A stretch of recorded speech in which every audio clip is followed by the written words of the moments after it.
Hey everyone, how you doing today? I'll show you an update on this Perses carrier CV4, and it's coming along. I got a lot more to do yet, but it's got some more stuff done too.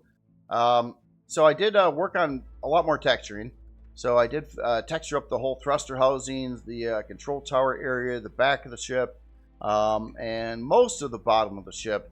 I do have a chunk over here that is lacking textures yet, though. That shouldn't take too long to do up.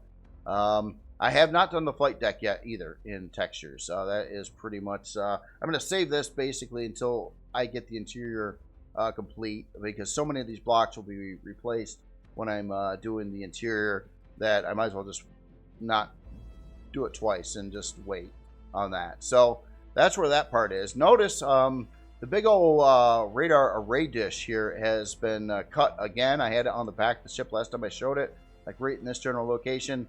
I scrapped that again. I first tried it on the back of the control tower, and then I tried it over here. And then in comments it suggested maybe, you know, there's a decal version too, and maybe put it like on the side of the hull somewhere. So I tried putting it over here, and it looks really dumb here too. I can't place it right now because I already got one in the ship. But yeah, it just looked really out of place there too. Again, it's a really big part. It's 5 by 5 by 3 in size, which is larger than a retractable artillery turret. So I didn't realize exactly how big that thing was, but it's pretty big to put in a build, and it totally doesn't look right with a build like this anywhere out on the hull. So what well, coming into the interior first, show you what I've got so far. I started kind of working at from the back part of the hangar a little bit, and yeah, just trying to figure out the color scheme and the design style of it, and how I kind of want to. I usually like to start with one area of the ship and then kind of work from that, so I can kind of keep everything kind of tied in to have similar looks. This is not a big stretch from the other human builds or anything like that, but it's a little bit more influenced by the hangars that I did in like the Proxima Star Trek ship a little bit more. But it's using the Perses color palette. In fact, one other thing with this, oh, wrong button there. Let me get the HUD on a second. So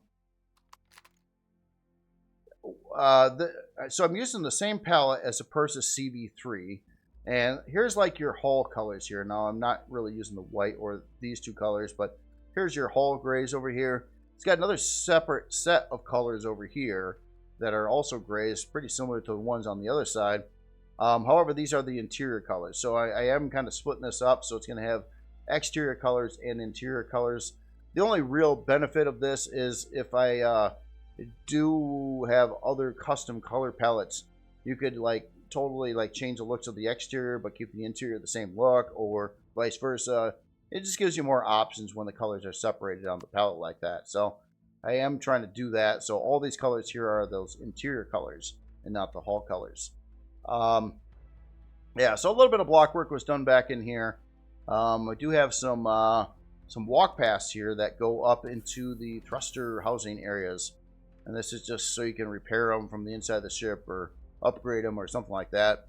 It's not really necessary, but I mean, the flip side, I could fill it all in and not have a hallway, but I'd rather have the hallway. It's just more stuff to look at in the ship, and a little bit of function, I guess. Sort of. You know, it's not too important though. But all right, so moving forward, I didn't change the production area yet over here from when I showed it last, but it was brought up in comments that I forgot about the universal constructors, and yep, I did. So I'm gonna have to restructure this a little bit so I can fit 1 or 2 universal constructors into the production area as well. Another comment suggested with the farming section in here that maybe in this build, because it's not a starter, maybe I ought to keep the grow plots in place and not put in the filler blocks like I normally do. I'm cool with that. It's less work, but I just wanted to show you the side effect of that too. And please, if you got any comments and suggestions about this, whether or not it should come with grow plots, let me know. With the grow plots in place, it's going to add these 2 resources to your build costs, or when you first spawn it in. So 2,700 plant fibers and 270 nutrient solution. So that's a side effect of keeping them in. If I remove those and replace them with carbon filler blocks or whatever, those 2 resources will be cut from the build time. And this, it's not the end of the world, but I can't, it would, I believe, delay you from spawning this end, especially if you've been doing a lot of mining and asteroid mining. You might have all the other stuff you need, and then you get over to this area and you're like, oh crap, now I need to build all this nutrient solution, and I need to get all these plant fibers and that kind of thing. So that's one of the things why I've been putting in the filler grow plots in most of the builds is because of that very reason. It's just it's more to do to get it in the first place. And if you're not into farming when you get it, it's just a lot of stuff that you're doing that you're not even going to need. And also, there's one other side effect to this too, and that is, like, say you can obviously use these grow plots as is, but what if you're going to want to put in the fancier Reforged Eden 1 and 2 grow plots, the 3x3 ones that kind of fit over one of these? Then you're kind of like a little screwed there too, because now you're paying for all these, but now you got to remove. Well, it's one of those things. I know it's more convenient, especially if you're planning on doing farming, just to have the grow plots in place, but there's so many options and it adds a lot to the build cost, and I'm kind of leaning against keeping them here again. It's 135 grow plots that you'd have to deal with, basically. Okay, so now the radar position.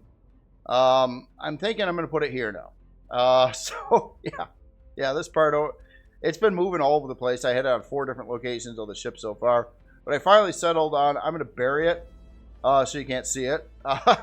But this is actually where the lounge was supposed to be going, which I had a big old thruster in the middle of it too, which is going to be very disruptive for the lounge. But this kind of adds in even more disruption. So I'll have to figure out what I'm going to do up here. The lounge is going to be like the main fluff area of the ship, usually at the front of them. I think all the Perses carriers had a lounge at the front of the ship. It's just kind of tradition.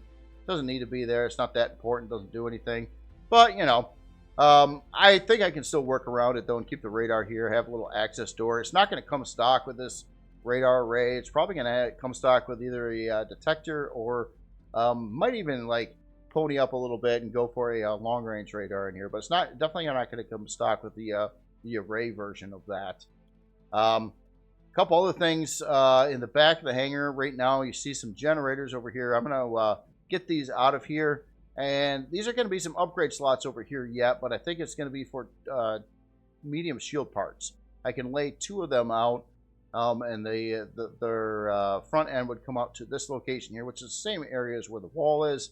So I think that would work, and then these generators will end up in the engineering section, which is going to be a lot of room over here for engineering, quite frankly. So and there's a lot of parts to put in it for engineering as well, including I wanted still got to get in the warp drive, the main shield.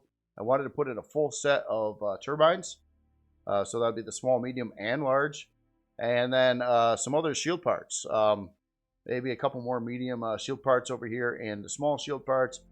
So there's plenty of things to fill this room up with. So I'm not so worried about that either. But if I can get some of the stuff out of this room and in the hangar walls that is kind of dead space in the first place, I'll be maximizing the space that I've got for the other stuff. So, and those turbines get pretty darn big too, especially when you're dealing with the mediums and the large ones. The small ones are really easy to fit, but the other ones are quite a bit bigger, especially the large. So yeah, I should have enough room for everything. One last thing, let's take a look at the specs again. Now, right now I do have some of the parts cut off from here. But CPU wise, it's missing its warp drive and its shield, but it's 572. But right now it does have a couple drone bays in the ship. It does have a couple of the turrets still intact, and it does have all the constructors and things in here as well. So CPU wise, again, my target goal is between releasing this at somewhere between core 7 and core 9. I think that's definitely doable. I mean, I've got all the thrusters in place. I'm not planning on cutting any of the thrusters from where it's at. And you can see how it's moving currently. This is all ion thrusters, by the way, so you can upgrade these 2 levels above that playing the game, but it's doing all right. And with its motion and speed and all that stuff, let's see, roll the yaw. The yaw isn't super wonderful though at 28. I really wanted its turning speed to be a little better than that, but not really sure on how I'm going to accomplish that. The whole point is I even tried early on. I put in some drive thrusters up front as well as the drive thruster in back, trying to get that better turning speed on it, but I'm still only at pretty slow on turning. And keep in mind all those numbers are going to drop some, but they shouldn't drop significantly because most of everything else I'm putting in the ship is going to be like carbon, and not much weight involved basically. But still, I guess with turning, just holding down the arrow key, you can turn like this, which is kind of working here. Kind of weird that you're sitting off to one side of the ship here, flying it around on this one, so you don't have like a centered cockpit position.